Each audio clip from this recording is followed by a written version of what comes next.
ভাই আপনারা এই ভিডিওটা একটু দেখেন, এই নাচতাছে না বানরের মতন লাভ পারতাছে, একটু কমেন্টে বলবেন ভাই, আমি তো বুঝতেছি না।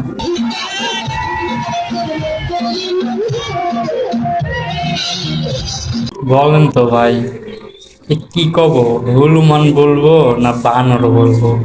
একটা নাচ হচ্ছে কন, তাই দেখেন দর্শক তার সাথে তাল মিলিয়েছে। এই যে আপু, আপনাদের বোরকা বানাইছে পদ্মাশীল হতে, আপনারা যদি বোরকা পরে যদি এরকম নাচেন তাহলে আর লোক কি শিখবে বলেন? বোরকা পরে যদি এরকম ভিডিও বানান তাহলে তো সবাই বোরকা ছাড়া কিরকম ভিডিও বানাবে? এই আপনাদের জন্যই কিছু কিছু মানুষ খারাপ হয়ে যাচ্ছে সমাজে। এখনো সময় আছে আপু, ঠিক হয়ে যাবে, না হলে দেশটা শেষ হবে।